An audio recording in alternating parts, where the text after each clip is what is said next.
동부구치소 6차 전수검사 확산세 멈출까? 어제 코로나19 신규 확진자는 715명으로 하루 만에 다시 1,000명 아래로 떨어지면서 누적 확진자 수가 연일 등락을 거듭하고 있습니다.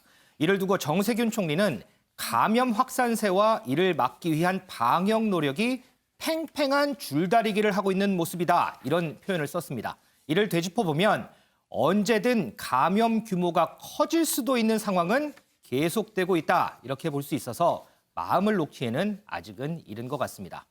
먼저 대규모 집단 감염이 발생한 서울 동부구치소 상황부터 알아보죠. 이동석 기자, 오늘 6차 전수조사 이루어지죠?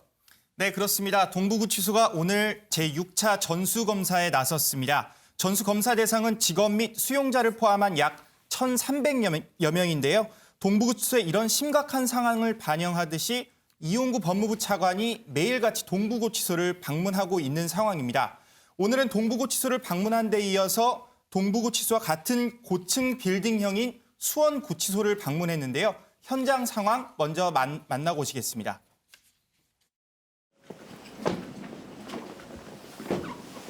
모두 말씀 마치고 회의 진행 상황은 저희도 혹시라도 동부와 같은 상황이 재현되지 않을까라는 걱정이 지금 상당히 큽니다.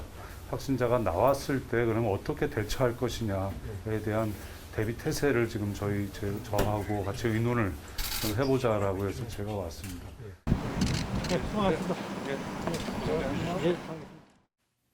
이용구 차관은 코로나 대응 실패 지적에 따라 당분간 동부구치소를 계속해서 방문할 것이라고 밝힌 상황인데요. 네. 코로나19 확산 위험성이 높은 만큼 직원들 격려 차원 이런 행보로 현재 풀이되고 있습니다.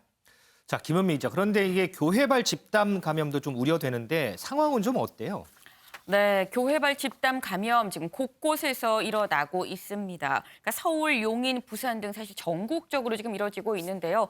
서울의 한 교회는 지난해 10월부터 12월 초까지 주 4일씩 부흥회를 열었다고 합니다. 그래서 결국 누적 확진자가 245명에 달했는데요. 용인의 한 교회에서도 누적 확진자가 113명.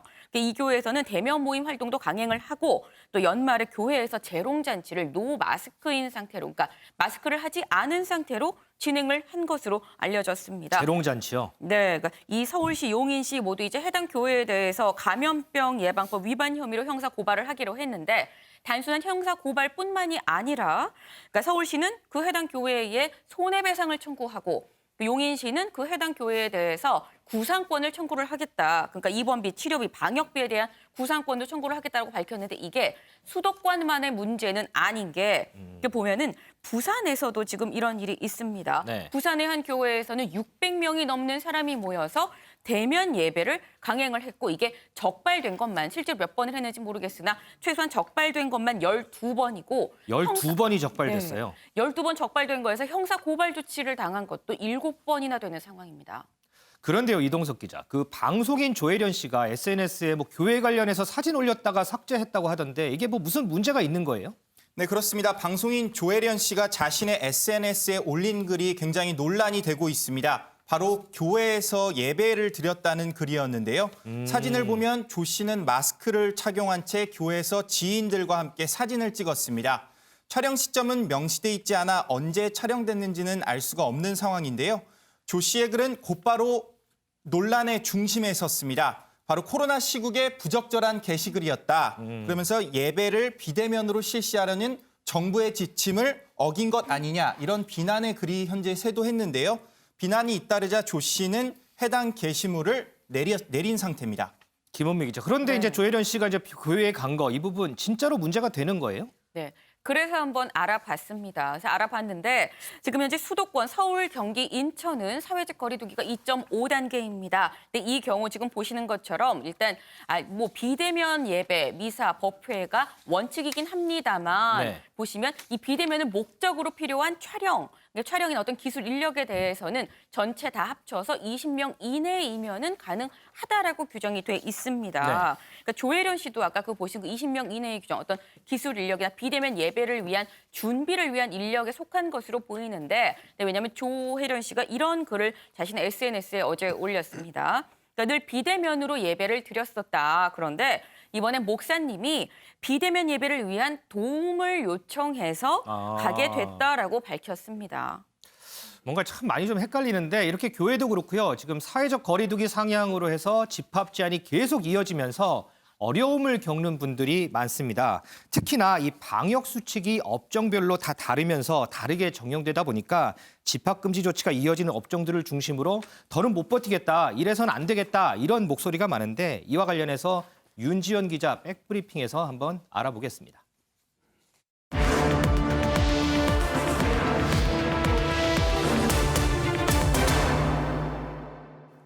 자, 윤지연 기자. 먼저요. 지금 여의도 민주당사 앞에 무슨 철창 등장했다 이런 얘기 있던데 이거는 뭐예요? 네, 그렇습니다. 오늘 오전 11시 반에 이 철장이 등장을 했는데요. 저희가 영상 담아봤는데 지금 보시면 철창이 있고요. 그리고 이 죄수복을 입은 사람들이 보입니다. 죄수복에는 죄명이 적혀 있는데 죄명이 실내 체육입니다. 지금 이 사람들 모두 실내 체육업계 종사자들입니다. 네, 지난해 12월 8일부터 이 수도권의 실내 체육시설에 대해서는 집합 금지 조치가 취해졌습니다. 그렇죠. 그게 지금도 이어지고 있는데 이런 상황에 반발한 겁니다. 저희가 집회 참가자 목소리 들어봤습니다. 정부는 생존권을 보장하라! 해제하라!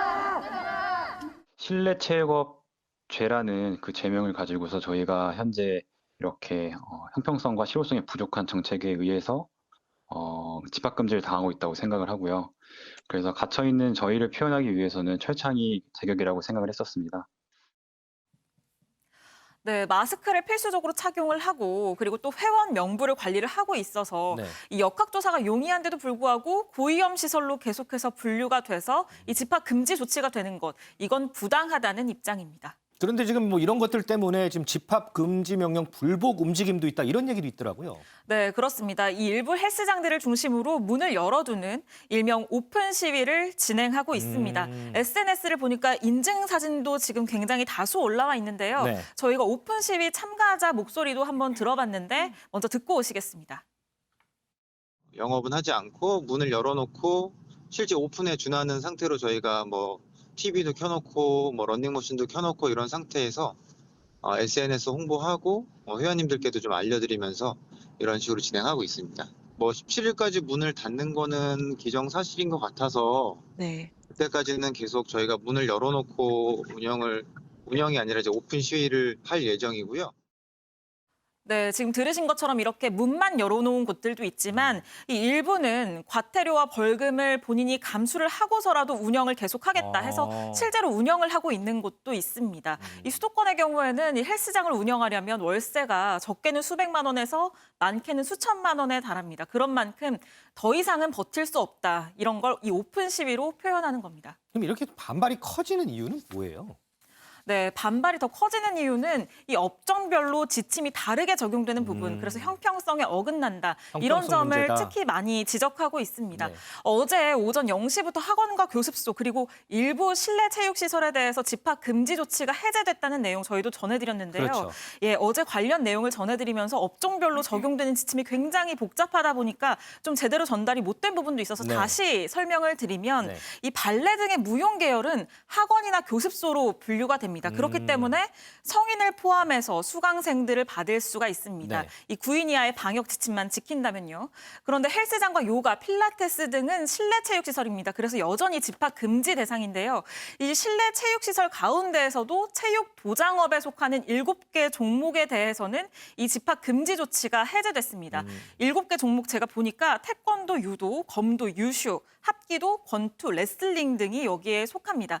대신에 예외적으로 허용이 된 만큼 아동이나 학생들을 대상으로만 영업을 할 수 있습니다. 그러니까 우리가 볼 때는 이 발레나 요가, 태권도 모두 비슷한 방역 지침이 적용이 돼야 할 것 같은데 비슷한 것 같아요. 네, 실제로 적용되는 건 이렇게 아래 보시는 것처럼 전부 다른 거죠. 근데 참 보면 많이 복잡해요. 보는 사람도 복잡하고 아마 운영하시는 분들도 복잡할 건데 상황이 이러면 정부도 뭐 이렇게 손을 놓고 있으면 안 되는 거 아닌가요? 네, 방역 당국에 물어보니까요. 이 학원과 교습소 그리고 이 태권도 등의 일부 실내 체육시설 이 경우에는 돌봄 업무를 하고 있기 때문에 예외적으로 허용을 해준 것이다라고 밝혔습니다. 네. 지금 코로나19가 장기화되면서 돌봄 기능에 대한 공백 우려가 굉장히 크거든요. 네. 그래서 이걸 해소하기 위한 조치라는 거죠. 하지만 지금 말씀하신 것처럼 형평성 논란이 굉장히 큰 상황이기 때문에 이 정은경 청장은 바로 어제 현장의 의견 등을 반영해서 수정 보완해 나가는 것이 필요하다고 판단하고 있다라고 밝혔습니다.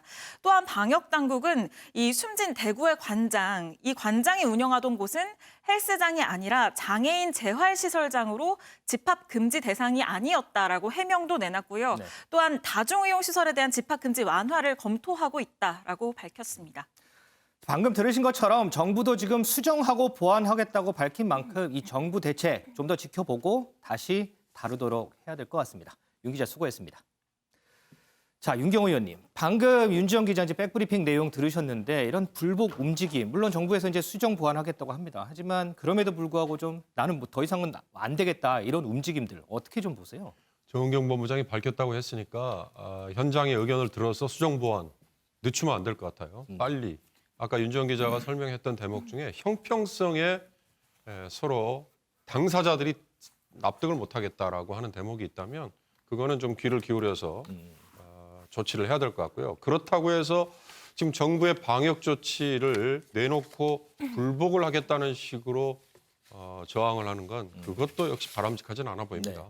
그러면 어차피 실정법 위반을 했다는 것 때문에 또 과태료 부과를 하고 또 후속 처벌까지 가고 그렇게 될 가능성이 있어 보이는데 네. 그걸 또 눈 감아주면 다른 부문에서도 또 불복을 또 뒤따라올 수도 있기 그럴 수도 때문에요. 있죠. 이거는 서로 맞물리는 악순환 과정인 것 같아서 현장의 목소리 바로 반영하겠다는 정은경 본부장의 말을 일단은 신뢰를 저는 하는 게 맞는 방법이다 이런 생각이 듭니다. 자, 어쨌든 이번에는요, 모든 사람들이 좀 수긍할 수 있는 그런 대책들이 좀 나왔으면 좋겠습니다. 해외 얘기 잠시 좀 해볼까요? 자, 브라질은요, 지금 미국에 이어서 코로나19 확진자가 세계에서 두 번째로 많이 발생한 나라입니다. 일전에 저희가요, 이 브라질 해변에 사람들이 막 가득 찬 모습, 우려되는 모습 이렇게 전해드렸는데, 이동석 기자. 그런데 이번에는 브라질 대통령의 행보가 좀 더 논란이네요, 또. 네, 그렇습니다. 보우소나루 브라질 대통령이 행보에 굉장히 많은 비난의 목소리가 이곳저곳에서 들려오고 있습니다. 바로 현지 시각으로 지난 1일 브라질의 한 해변에서 보트를 타고 가던 해변가를 지나던 중 지지자들에게 손을 흔들더니 갑자기 바다에 이렇게 뛴 모습을 영상을 통해 보실 수 있는데요. 네, 맨 앞에 이렇게 수영하고 있는 사람이 바로 브라질 대통령입니다. 자세히 보시면 이렇게 해변가에서 파티를 즐기는 모습도 보실 수 있는데요. 잠시 후에 보시겠지만 그 어떤 누구도 마스크를 쓰고 있는 사람을 확인할 수가 없습니다. 지금 봐도 뭐 마스크 쓴 사람은 한 명도 없네요. 네, 그렇습니다. 피서객들을 포함한 지지자들과 뒤엉켜 이렇게 인사도 나누면서 굉장히 즐거운 시간을 보내고 있는데요. 네, 브라질 대통령은 이튿날에는 해변을 봉쇄한 지방 정부를 향해서 비난의 목소리를 내기도 했습니다. 이에 대해 상파울로 주지사는요, 대통령의 행동이 국민의 생명을 위협할 수 있다 이렇게 경고의 목소리를 냈는데요. 사망자 증가를 부추기고 있다 이러면서 비난의 목소리를 내기도 했습니다. 미국의 한 대학 통계에 따르면요. 브라질은 전 세계에서 코로나19 누적 사망자 수가 19만 명이 더 증가했다고 합니다. 그래서 전 세계 현재 2위를 차지할 정도로 코로나가 위험이 굉장히 확산되고 있는 추세입니다. 이 브라질 대통령 같은 경우에는 얼마 전에 코로나19 확진 판정을 받아서 치료를 받은 걸로 저는 알고 있는데 지금은 글쎄요, 괜찮은지 모르겠네요. 더불어서요, 우리나라의 지자체장도 한 분이 비난을 받고 있습니다. 김원미 기자, 네. 누굽니까? 네, 바로 전남 무안의 군수입니다. 무안 군수요. 네, 저희가 어제 이제 전남 순천에서 오후 4시까지 낮술 금지 조치를 내렸다. 이게 좀 논란이 된다라는 얘기까지 전해드렸었는데, 네, 실제로 전남 무안의 이제 군수 그리고 부군수가 한낮에 한 3시간가량 낮술을 한 게 드러나서 지금 논란이 되고 있습니다. 낮술이요? 네, 근데 사실 뭐 점심 먹으면서 반주 한두 잔 할 수 있는 거 아니냐라고 말씀하실 수도 있긴 한데 공무원 신분에 지금 근무 시간입니다. 근무 시간에 낮술을 한 데다가 문제는 방역 수칙을 어긴 것으로 드러났습니다. 네, 그러니까 5명 이상 모이면 안 된다고 저희가 지금 여러 번 수차례 정말 수십 번 말씀을 드리는데 어제 이 전남 무안의 군수, 부군수 등등 8명이 지금 같이 모여서 식사를 했습니다. 3개의 테이블로 쪼개서 지금 테이블 쪼개기로 식사를 했었던 건데 근데 이렇게 모이게 된 게 또 전남 무안은 지금 조류 독감이 퍼진 상태입니다. 그래서 이 AI 확진 판정을 받은 산란계 농장을 군수로서 찾았는데 여기에 찾은 이후에 식사를 하러 간다면서 이 산란계 농장을 간 군수, 부군수, 축산팀장 등등등이 3시간 동안 낮술을 한 것으로 드러난 겁니다. 자, 이 모임이 있었던 게 이제 어제 아니고 지난 2일이었는데 자, 거리 두기를 지키지 않는 이 브라질 대통령 그리고 국민들은 코로나 AI 이중고를 겪는데 낮술 자리에 함께한 무안 군수. 소정수 위원님. 네. 누가 더 비판을 받아야 하나요? 뭐 50보 100보 아니겠습니까? 네. 도끼인 개낀이라고 할 수도 있는데 뭐 브라질은 이제 우리랑 멀리 떨어져 있으니까요. 아, 뭐 저 대통령 참 희한한 대통령이네. 뭐 이렇게 얘기할 수 있지만 이 무안 군수는 우리나라 안에서 벌어진 일이니까 그렇죠. 아무래도 이 국민이 피부로 좀 느끼는 부분은 저런 부분이 더 강할 텐데 이 어떤 위기 국면에서는 모두가 다 손해를 감수하거든요. 네. 지금 뭐 자영업 하시는 분들 포함해서 아까 헬스장 얘기도 다뤘지만은 그렇죠. 많은 국민들이 고통받고 있습니다. 네. 그리고 이 상황이 지금 1년 이렇게 넘어가다 보니까 굉장히 이제 우울증이라든지 답답함 이런 것을 호소하는 국민들도 굉장히 많단 말입니다. 코로나 블루라고 하죠. 그렇습니다. 그렇기 때문에 이런 상황일수록 지도자 어떤 이 지자체 장이든 뭐 부처의 장이든 이 책임을 맡은 분들은 사실은 더 그 부분에서 솔선수범을 해줘야 그렇죠. 그러한 어떤 국민들의 어떤 이 불만 같은 것들을 잠재울 수가 있거든요. 네. 그런데 부적절한 행동 이런 것을 하게 되면 그런 부분들에 대해서 더 불만이 커질 수가 있기 때문에 이번에 무안 군수의 저 사례는 다른 분들이 좀 반면교사로 삼아서 좀 명심해서 저런 일이 다시는 없어야 되겠습니다. 우리 시청자 여러분들 생각은 어떠신가요? 저희 프레스룸에서도 몇 번 얘기를 나눴지만 이 사회 지도층들의 솔선수범이 어느 때보다 더 요구되는 요즘이 아닐까 싶습니다.